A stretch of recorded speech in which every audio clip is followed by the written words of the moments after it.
Thank you to everybody for joining us.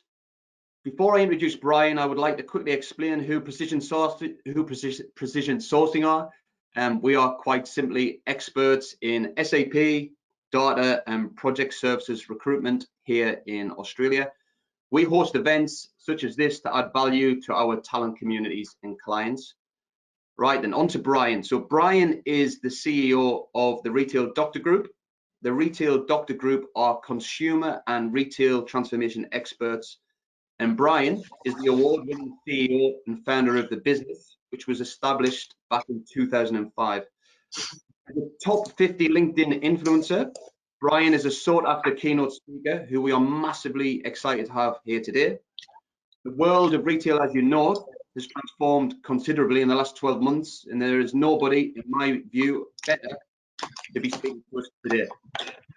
If you've got questions along the way, please put them in the chat box, and at the end, I will pick up on as many as possible for Brian to cover off. But for now, thank you for joining us, Brian, and over to you.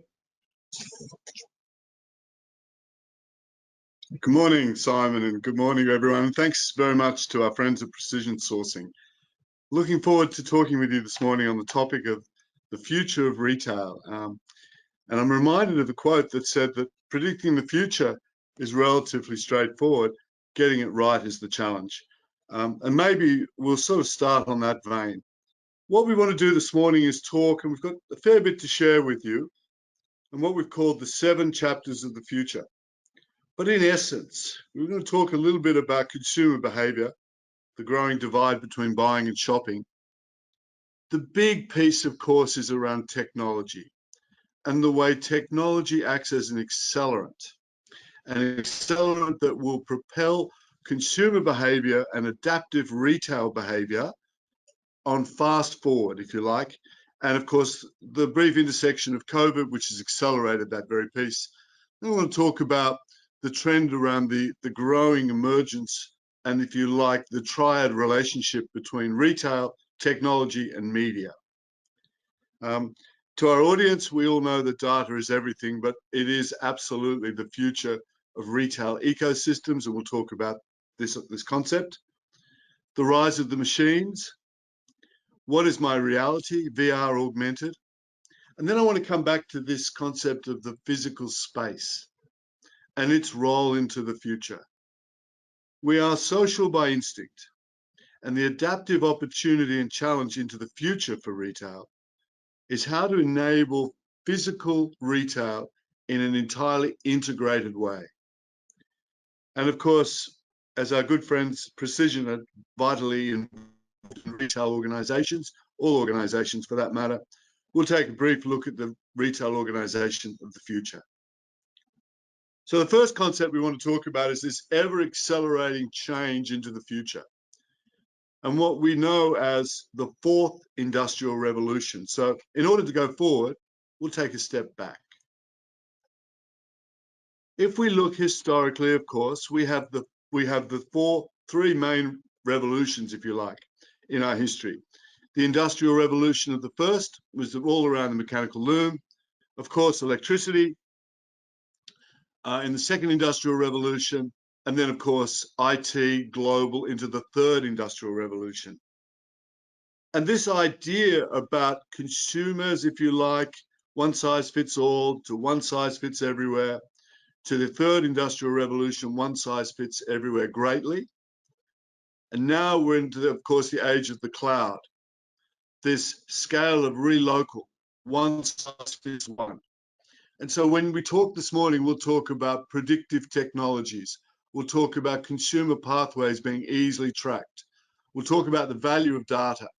And we'll talk about the way in which consumers are able to be identified, personalized, tracked, if you like, recorded, and predicted in behavior.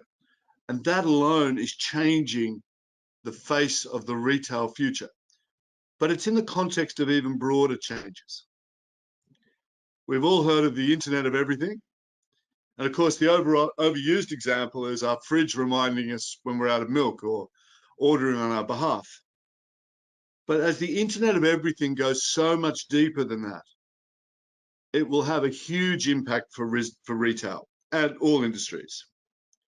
It takes us to an age of smart cities, autonomous cars, and connected homes. So, for example, with autonomous cars, it's very unlikely our children, certainly from their middle age onwards, and definitely their children, will not drive. We'll go through a phase of electric cars, and then we'll move into autonomous cars. And a friend of mine, Craig Rispin, the futurist, gives this lovely example of you'll hire your autonomous car, it will take you to a destination, and then it will automatically scan for the next passenger. So think about that for a second in terms of shopping centers, cities, every single service associated with cars, from registration to insurance. The concept of ownership will start to erode, and the concept of benefit utility and autonomy in much of the services and products we engage with will come to the fore. And of course, businesses can leverage real-time data. So this industrial revolution into the future, the fourth industrial revolution, talks to us about real-time data. And of course, all these everything sensors to know what a product is about to go out of stock or what their customers have bought that day, and certainly all the other inferences of the Internet of Everything. And of course, we can see when staff are unwell or absent, or when office equipment needs to be repaired. So going forward, it is argued that we as people will soon simply be moving connected things. And so as business people, our opportunity and our focus is on innovation to accelerate the adaptation or the required response to accelerating change. We sort of touch on some of this change for a moment. We really are at the start of the fourth industrial revolution, which is being driven by the fusion of the digital, biological, and physical worlds. So in the digital world, of course, the growth of cloud computing, blockchain, the Internet of Everything, of things, artificial intelligence, big data, virtual reality, augmented reality, which I'll come to, autonomous vehicles, advanced robotics, new materials, 3D printing, for example. This idea that I could print my clothes to wear to work that day, having been informed ahead of all the appointments I'll be having and so forth. Biological, the study of human neurotransmitters, neurotechnology, synthetic biology, bioprinting, genetics, changing the landscape into the future dramatically and at an accelerated rate. There's a model that I quite like, which was brought about by Buckminster Fuller, which is called the knowledge doubling curve. And so important for organizations and HR leaders to be considering. Way back when, you know, in sort of the 1900s, human knowledge doubled approximately every century. By 1945, knowledge was doubling every 25 years. Currently, on average now, we see human knowledge doubling every 13 months. And IBM saying that the build out of the Internet of Things will result in the doubling of knowledge every 12 hours. So when we contemplate just for a moment what that means around consumer knowledge, education, qualifications, upskilling, learning, all those aspects, just increasing the speed in which knowledge is consumed exponentially. And that has great implications for society and for retail. And so when we start to look into the chapters of the future of retail, one of the interesting pieces is the augmented revolution. And I touched on this earlier, but COVID has been the biggest accelerant in our lifetime. Even that pace of technology that I've touched on is hastening now 10 times its previous pace. Technology that previously would have taken 5 years to develop is now taking 5 months. When we research customers already, they're saying to us that they see 2 to 3 day delivery as the baseline, and 30% expecting same day delivery. So retail, if I come back into retail, is accelerating and changing exponentially. And thinking about business in the pre-consumption stage of the product, if you like, the consumption of the product, be it online, be it physical stores, or increasingly into this integrated retail ecosystem. And then the post, which is the building of the community. Some examples to share. One of the trends that's emerging very quickly is this growing divide between buying and shopping. Well, the way that we tend to look at it is to say, how are consumers now using time, both as consumers into now and into the future? Are we building models for our customers that enable time to be well saved, or time well spent? And time well saved, you know, as you would appreciate, is the growth at the moment of this commoditized online growth model. Time well spent is the experiential retail. And we'll see some of the growth models that we're seeing. And so what we're seeing with consumer trends and increasingly into the future, time is a currency, and it's a valuable currency. So when we as retailers are thinking about strategy, we're thinking about how are we enabling time for our customers? And in what way do we use this currency? Personalization is a key trend, and we'll look a little bit at Amazon and a couple of other business models. The ability to predict, the ability to use data to personalize is absolutely critical. And then I'll talk a little bit more about use of digital tech in retail, which is an obvious trend, and the pre-research that consumers enable. So one of the pieces to talk about is what we're calling the intersection of technology and media as a future trend. According to Cisco, there are 500 billion devices anticipated to be connected to the internet by 2030. Now, at the moment, we spend an average of over 4 hours a day on our smartphones or our devices. We are pre-researching at exponential levels. And on the average sleep patterns, it's approximately 35% of available waking time is spent on a device. That will accelerate exponentially. So now you start to see this cacophony of activity around researching, using devices, all incredibly fast moving, fast forward. This is one of the key pieces to think about. This idea that we go to a physical retail shop to purchase is becoming quickly eroded to this idea that we will be part of an interconnected retail ecosystem, and we will use the physical environment in an entirely different way to the way we once did as we move into the future. 75% of the US population use streaming services. We spend that 4 hours connected to live TV, and we are actually on smartphones and devices a greater lengths of time than we are on live TV. So you can see the challenge for the TV networks. And we consume media on an ever-increasing rate. One of the really interesting beachheads of this change has been the Amazonian and Alibaba models. And I'll spend a little bit of time on Amazon. There are over 150 Amazon Prime Video subscribers worldwide. In the US, 1 in every 2 American residents uses Prime, their streaming service. At the moment in Australia, it is around about 15%, but growing. What's the relationship? Well, the relationship is that these gated communities, the Amazonian gated community that enables media, technology through its web engine services and its retail distribution network, and of course its use of AI, to bring us into their gated community. By 2025, video streaming market in Australia will grow to 1.536 million. That's a huge number. So it will be up around the point being, we're seeing this increasing growth of technology, media, and retail. And I'll come to Woolworths locally a little bit further down in here, but you'll see some interesting pieces as they move down this path. 70% of Americans with incomes of 150,000 or more shop online have Amazon Prime memberships.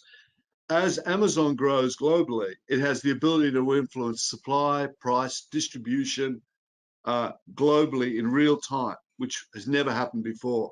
What's also interesting around this is this idea that I have Amazon in my life 24/7. For those of us who have Alexa, their AI device, for those who are on Prime, for those who shop Amazon through their web engine services, we are, to some degree, a captive audience. 60 million American Prime Video subscribers, that's the Prime by 2025. And each month, more than 197 million people around the world get on their devices and visit Amazon.com. It's a staggering number. And this underlying platform is data. It's individual data collected at such a velocity and such a rate that the power of this data being able to be utilized by organizations like Amazon into predictive technology.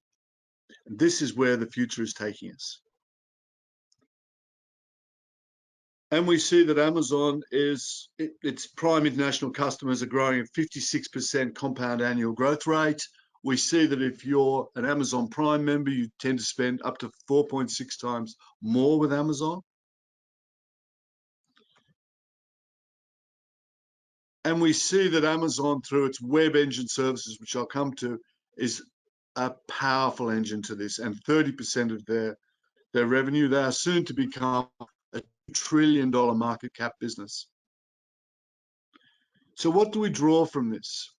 We draw from this the power of e-commerce, power of data, the power of the web engine, and the power of building this community concept. And into the future, that will accelerate. Australian retail sales, if I can take you back domestically for a moment, are circa $370 billion, of which 90 billion or thereabouts is spent in the supermarket business. Currently, e-commerce sales are averaging around about 13%. Now, it was 9% pre-COVID. And remember, ladies and gentlemen, it's an average, much higher in the more commoditized categories. We expect that to increase to about 77 billion. So broadly speaking, double by 2024. And it's an important stat to consider. It still means that the vast majority of retailing will be done in the physical environment, but we will talk about the future and the path to the future as an entirely integrated environment. Soon the talk about channels will become more passé. It will become much more about the future being the integrated brand offer. Globally, meal delivery services, to give you a bit of a feel for this, are forecast to scale to nearly $1 trillion by 2030. What will that mean for restaurants? What will that mean for cafes? What it ultimately means is, again, this idea of ultra convenience, ultra speed, ultra accuracy and personalization through data, and this fulfillment model. And so we talk about fulfillment in a way that speaks to an environment, a consumer that wants it now, wants it 24/7, and has great choice and is educated. Of course, you know, we've had our commerce. We're moving quickly into m-commerce, mobile commerce, and we're really there. But globally, mobile is set to comprise nearly 80% of total e-commerce transactions. 80%. So everything on the run, everything on the fly, quick research, bang, order the product or order the service. This idea of, you know, sitting at home on the desktop is also becoming passé. And what will be interesting, we'll see the rise of voice recognition, eye recognition. We're seeing the idea of typing into keyboards will disappear. We know that will also go, and it'll all be about facial recognition or touch type technology. I thought this was just an interesting little segue that Apple and Hyundai are pushing towards a deal on an Apple car. And I've seen some press where Apple are looking to buy Hyundai. The point being, if we sort of come back to the future and think about the autonomous vehicle, It's another set of personalized data, another set of enabled transportation. In this example, again, underpinned, if you like, by a labyrinth of data points, sensors, all the very primary work we're involved with now with GPS, sensors tracking, so forth, even RFID and so forth, are really at the base camp of where this is going.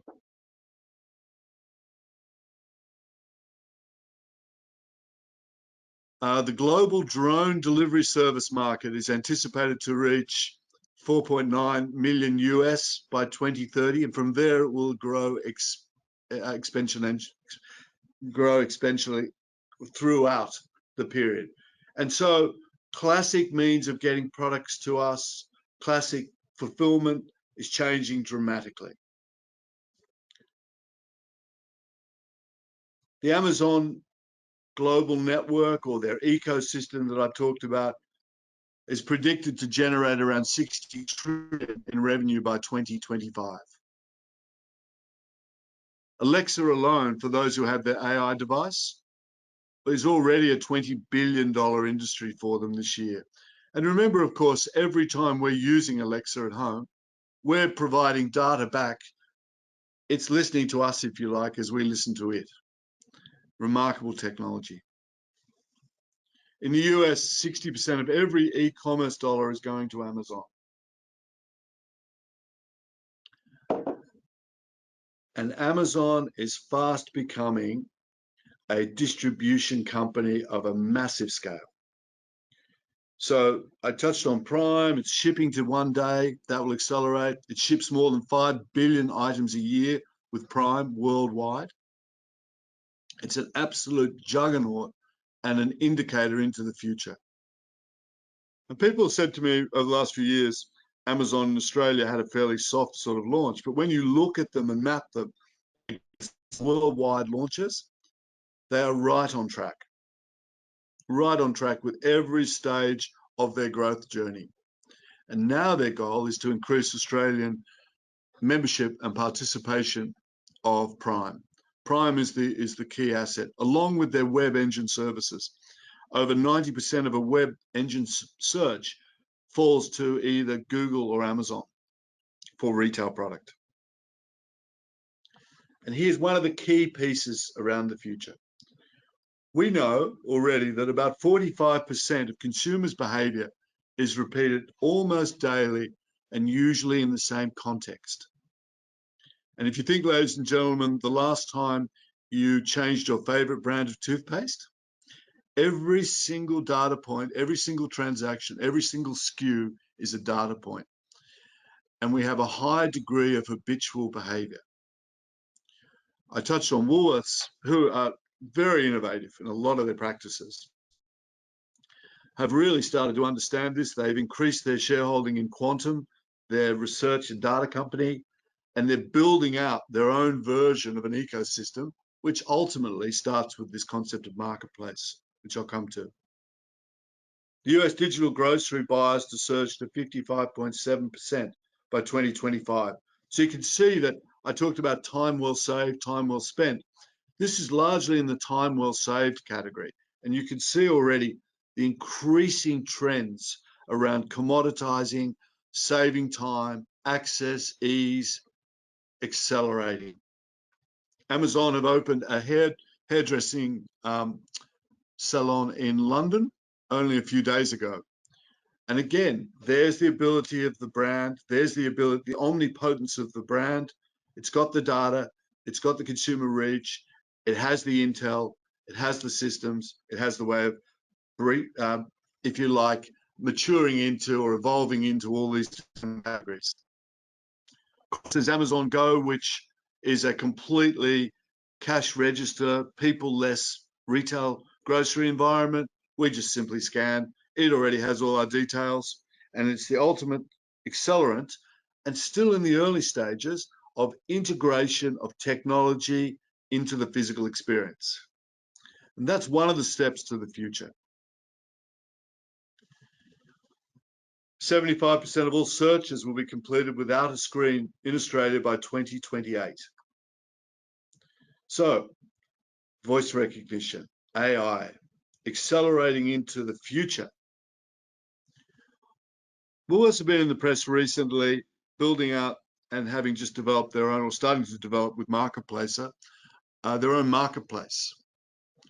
And the idea that the Woolworths as a traditional supermarket are innovative enough to create this marketplace to compete with the likes of Catch and to compete with the likes of Amazon and sell a much, much broader range of product enabled with this concept of data, technology, fueling customers' understanding and predictive qualities. And so if you take a quick step back into the past to see the future, we started with the single shop, if you like. Then we move into multi-channel, which is the addition of online. Then we move into omni-channel, which is the start of the addition of data, if you like, fueling that and that sort of relationship. And then we move into this concept of retail ecosystem, which is, as it implies, all these channels working seamlessly in an integrated fashion, which brings us into marketplace. A marketplace is the ability of these brands who have invested, can see the future, to build out into a complete offer to their customers anytime in any way. And of course, not just the digital environment, of course, the online integration and the full fulfillment model that goes with it. So it won't be long before you'll be able to buy furniture from Woolworths. And this is interesting because it talks to me about the future of retail largely driving into the future of brands and their omnipotence and their ability to be relevant in all different sectors. And specialization of sectors will start to blur if it hasn't already. The next chapter I wanted to talk about, ladies and gentlemen, was the rise of the machines. Global robotic processes, automation, RPA, is also in its infancy. And you've heard enough from me today to understand what will fuel this. But it's predicted to hit 6.22 billion by 2025, only a few years away. Robotics will be the next phase. Intelligent robotics will drive the transaction in many retail and certainly the supply chain. Robotics automation in retail is shown to cut costs by up to 50%. So we will see, ladies and gentlemen, a large shift, as we will in many industries, around workforce optimization, skill sets required, labor efficiencies, and of course, capitalization of assets such as robotics, increasing into the retail landscape. And that really, of course, also talks about a growing adoption of smart logistics, fulfillment speed, and so forth. And with that, or akin to that, aligned with that, we're seeing, and we've already known this for years, but it will accelerate, manufacturers are the new retailers. And if you like, retailers will become the new manufacturers. So advances in technology and supply chains will see manufacturers become the new retailers, with consumers buying directly from the manufacturer, eliminating the need for some types of wholesalers. Because it's all about this ability to understand, capture, interpret, and be relevant in the way that data is used. And this will give rise to this increasing rise of the brand. The brand will be the omnipotent vehicle by which consumers will be attracted to, deal with, and so forth. And so whether the classic supply chain, rather, will start to dissipate to a more ecosystem type environment. Retail e-commerce packaging market will grow to reach over 8.7, call it, billion by 2026. So the sheer volume of packaging, the sheer volume of transactions growing exponentially. And much of it, not all of it, but much of it without a physical touch point. For those who've seen Lowe's or pre-COVID have been over to the States, there's quite a few examples of robotics in retail. I've also seen libraries increasing the ability to automate, accelerate, transmit information at rapid rates. And this is a Lowe's assistant taking a customer around one of the bays in one of their large hardware stores, the Lowe's robot. We hear a lot about AI. That's one of the big technology accelerants, a lot of investment going into this space. We're seeing predictions of around US 20 billion by 2027. Artificial intelligence, machine learning in all aspects of retail, from product tagging, customer information, speech recognition, right all the way through to the supply chain. Expect that to accelerate exponentially. And what is AI up to? Well, of course, it enables decision making, video indexer, ink recognition, computer visions, language interpretation, search, speech at rapidly faster than we as humans can do. So of course, AI is one of the big themes. And already we're seeing retailers investing in AI, having this assembly of technology to drive their offer to their consumer. This next chapter is really called What is My Reality? And it is the rise of the augmented reality and virtual reality market. And that's projected to account to about 1.274 billion in 2030, another growth engine. And we as retailers over the years have always talked about theatre, the ability to animate. Well, this brings it to the fore. And from a customer experience, expect to see more of this augmented reality, virtual reality. And we've already seen many examples from the IKEA work where you or I could look at a lounge and have it effectively an augmented reality projected into our home so that we could see what it would look like before picking it up. Here's Amazon with its augmented reality at its best. So just making some fun. You know, there's an interesting shop in Tokyo that comes to mind with an augmented bear that follows you around the shop as you're making your fashion purchases. And there's another one where they have like a very spooky figure in another one of the Chinese shops. I should know the name, but what it does, it pops up all through the shop to either scare you or whatever, it surprise you. And the point is, it's integrating augmented reality at the retail customer experience. And so by 2030, we see agility and extreme automation will become the twin pillars of customer experience. And that's going to allow brands to create theatre, deliver on promises, and meet the expectations of consumers. Here's Pizza Hut with its augmented reality enabled pizza boxes. So if you sort of take a second and think about what virtual reality, augmented reality will mean to us as consumers in the future, it will be part of the fabric by which we engage with the physical space.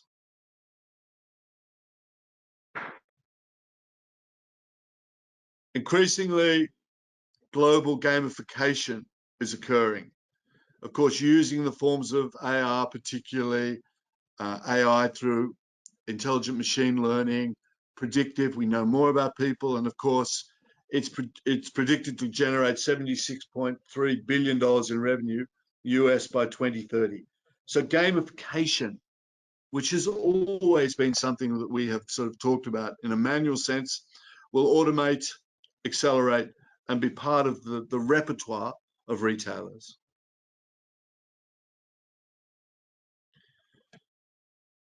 Face recognition. Well, I touched on it earlier. It will enable retailers to learn about customers' patterns, routine orders, and personal details to predict advanced future purchases and reduce shrinkage. So, of course, what we're seeing now is this ability to change the relationship such that I order product from retailer delivers, or I buy from shop. Now we will see, as the future grows, much more around advanced deliveries. Product that we have had a history of purchasing will be delivered to us in advance of us making the purchase, and we will then make the choice about whether to keep it or not. So that cycle will change increasingly. global wear and computing device market expected to reach 520 million units by 2025.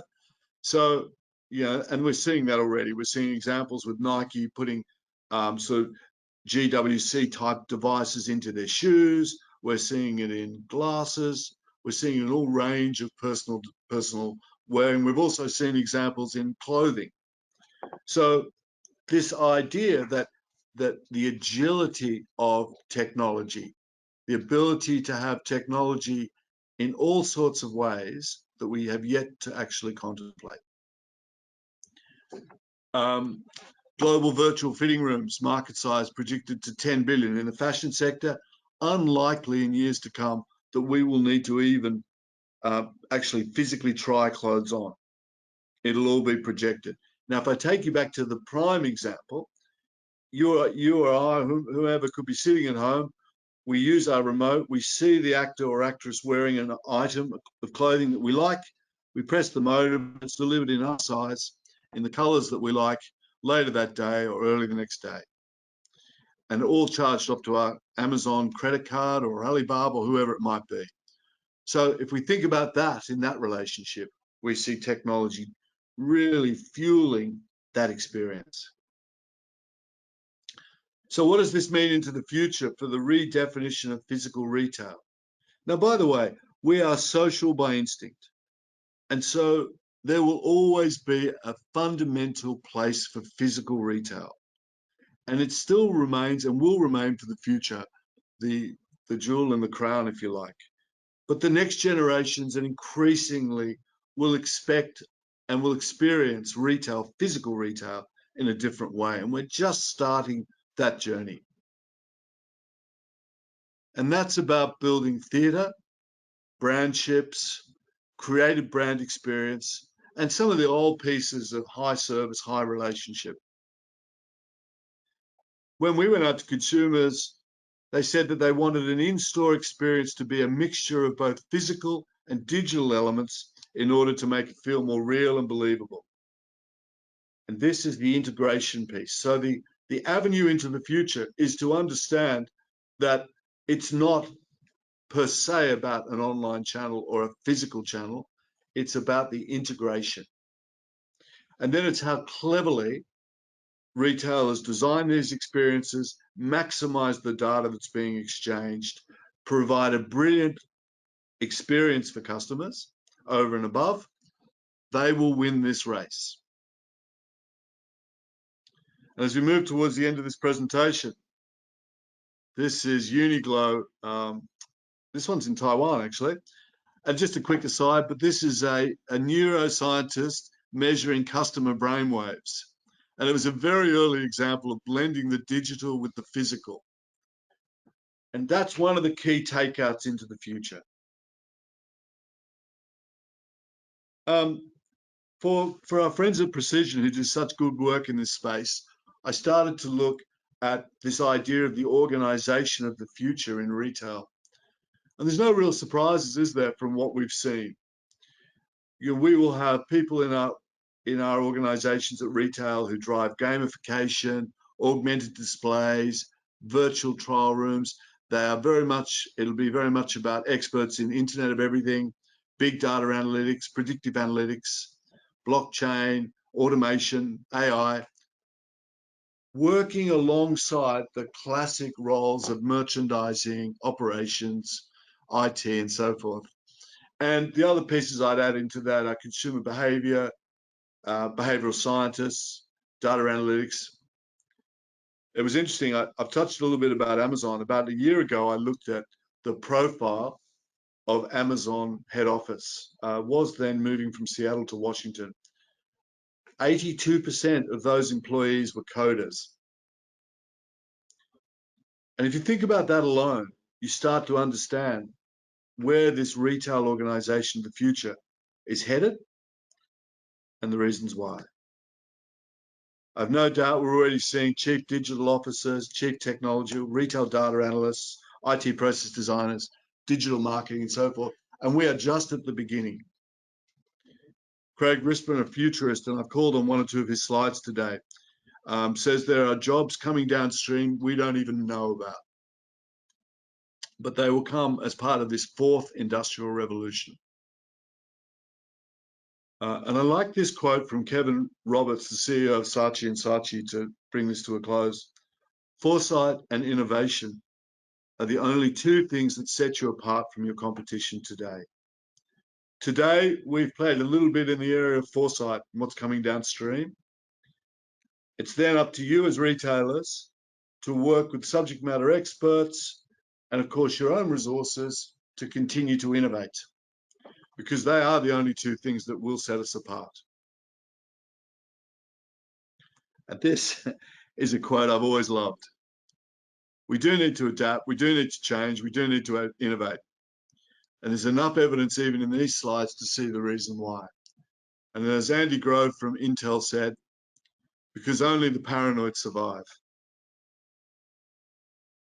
And so today, ladies and gentlemen, with your indulgence, we've had a look at the 7 chapters of the future. We've looked at this great divide occurring between shopping and buying at the moment and the concept of the currency of time. We've looked briefly at the intersection of retail, technology, and media, using Amazon as an example. We've looked at the well-known piece around data, but what we are learning is about how it will underpin the future of retail, and is. We've looked at the rise of the machine, the growth of AI, VR, augmented reality, changing the concept of real time, changing the concept of reality, and how that will accelerate into the future. The concept of the human condition in the physical environment, fulfillment for retailers, theatre in retail, the redefinition of physical retail. There will be less space in physical retail, I'm sure of that. And there will be much more bespoke physical retail, curated showrooms, virtual shops, pop-ups. The idea of long-term leases, for example, will start to dissipate for retail. It will be very much about mobility and agility. And we only have to sort of reflect on the future of shopping centres to contemplate the challenges and the opportunities with that piece alone. And already our shopping centre colleagues are thinking about this in terms of how to maximise their revenue, how to maximise their customer experience. And a little bit of a look at the retail organisation of the future.